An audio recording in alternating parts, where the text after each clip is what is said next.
percussion, low percussion, so it sounds more like destruction.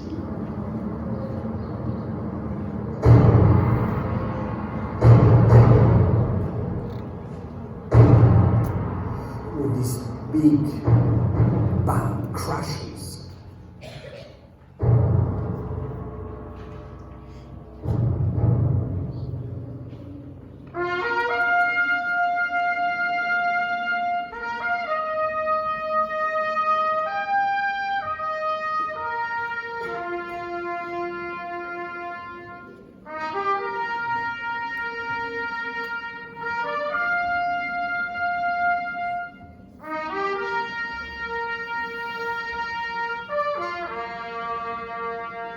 It's so amazing that Copeland wrote Fanfare for the Common Man for Cincinnati.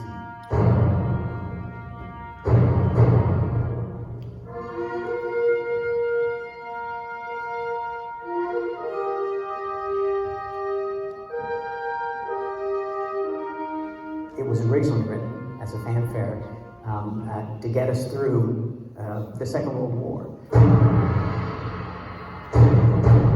Many battles and war and blood and tears. If only people would be brothers. This is probably more what people were feeling when it was composed, because the victory was not there yet. It's about the promise of victory.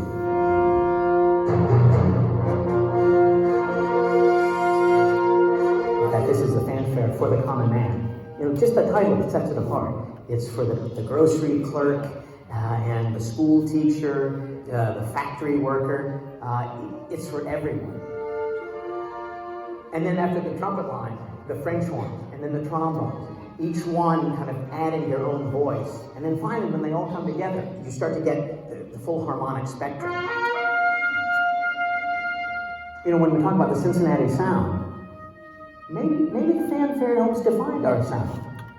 I mean, the guys who are playing trumpet now, you know, they were studying with the people, you know, a generation before them, and those people were studying with a generation before them.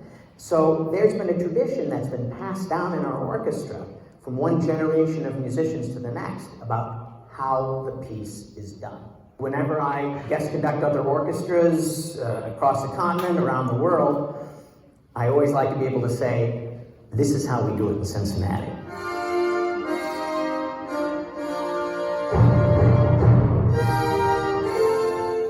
His is the fanfare that will live on forever.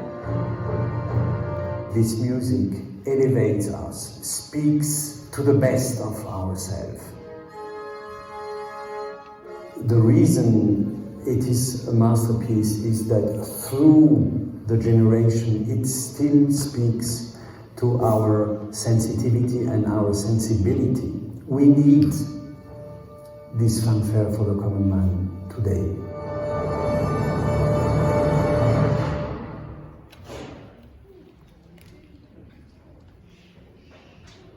The very beginning starts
as we're giving the band just a break just for a moment, I'd like to share about the first piece, the fanfare first, a little bit about the background about that. So this piece is a little bit more meaningful probably to me than some of the others, but it was a piece that I heard actually on Facebook, probably going back 2 years ago. I'm friends with John Morris Russell, who's the Cincinnati Pops conductor, and had a chance to just coming across, surfing Facebook one day, and came across something that was posted on his page.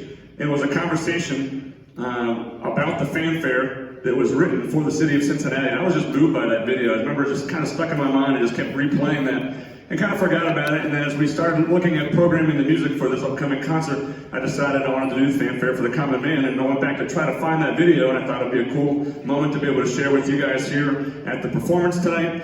And I got onto Cincinnati.com, I kind of tracked it down, and it turns out that that was not loading all the way. It was just kind of, because it's been several years, and long story short, I ended up having to track down the Cincinnati Pops and the Symphony Orchestra, and was able to get in touch with somebody by the name of Frank Mercurio, I think is how you pronounce his last name. He's in the program on the back for my thank yous. And long story short, it took a little while to finally get the Cincinnati.com, the Cincinnati Enquirer, to be able to get that back and up and running. But I really appreciate their efforts. I know Frank Mercurio was actually a graduate, he told me, of Norwood, and graduated here in the 80s. And he said he might be here tonight. I'm not going to put him on the spot in case he's not or is. But he said he was going to try to make it to our concert tonight. So if you are here, I greatly appreciate your efforts in helping us that and find this video. And also the Cincinnati Enquirer and everything that they've done to help us as well. So I hope you enjoyed that, the fanfare for the Common Man by Aaron Copeland, and also Circus Days, arranged by Carl King. We're going to continue on with a really, really cool piece that was basically in recognition or memory of the Apollo 11 in 1969 and finally putting a man on the moon. I'd like to just take a brief moment and read to you the program note. I'm going to read just kind of give you a short version of this.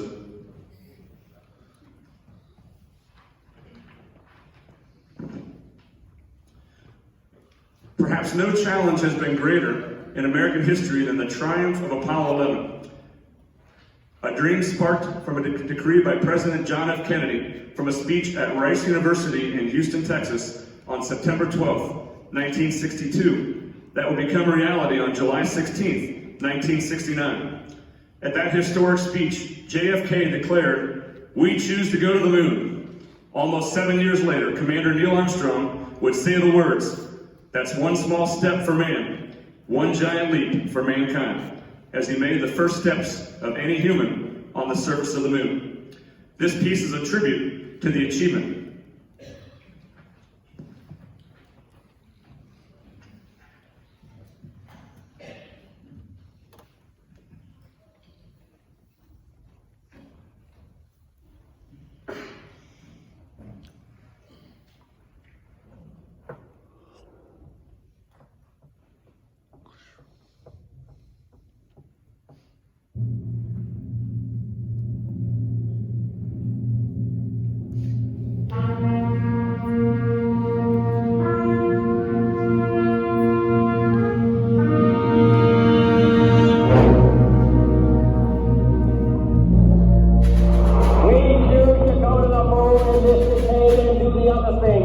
Not because they are easy, but because they are hard.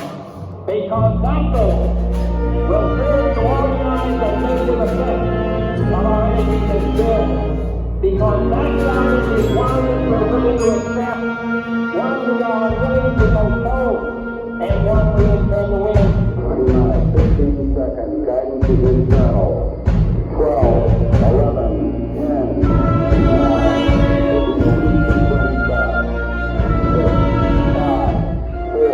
3,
moment.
Thank you very much.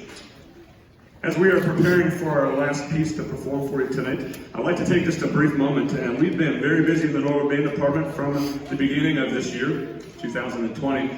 We had an opportunity for students to audition for the NKU Tri-State Symposium, and we had 9 students that were selected, and that's just to get started. So I'd like to just recognize some students. If I can have the following students stand up to be recognized. These are the 9 students that participated back in January with the Tri-State Symposium at Northern Kentucky University. In alphabetical order, I believe, Connor Barnes,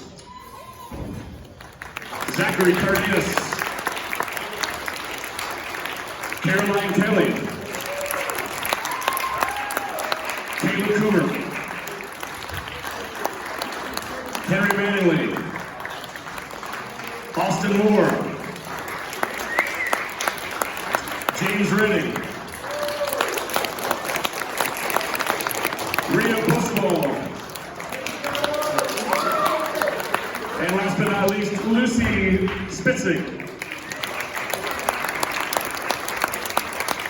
They did a fantastic job. That was my first opportunity to see these students perform with the symposium, and I can tell you, for those students that were not able to participate or didn't audition, or the 8th graders that are coming up, it's an unbelievable opportunity working with some of the best around the tri-state and working with Dr. Carrick down at NKU along with the guest conductor. It was a phenomenal weekend of music back in January.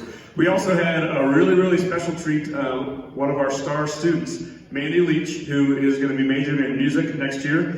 She was selected and auditioned last year for the All-State Band for the Ohio Music Educators Association, and I was able to attend the conference, but during the conference they have what's called All-State Ensembles, in this case the All-State Band, where the best from the state of Ohio, and our selection from Norwood was Mandy Leach, and it was just an absolutely phenomenal job. So let's give a big round of applause for Mandy Leach, our All-State Band students.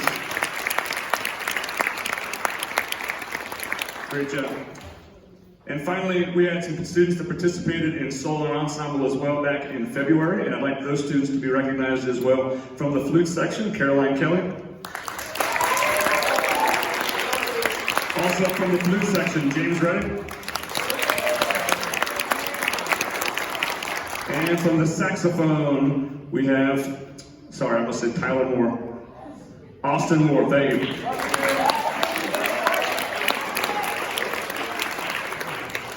These students did a phenomenal job representing our school at Anderson High School just a few weeks ago. I'm really proud of their accomplishments, and you got to see some of their hard work before the concert for those that were here for the prelude music. So we're going to finish up. This is a tribute to Elton John.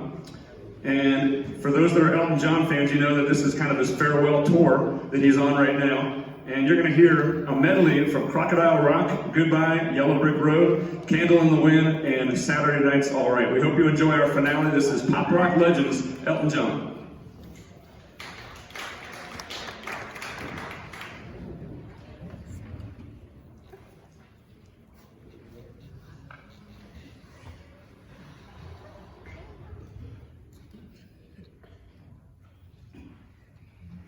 Thank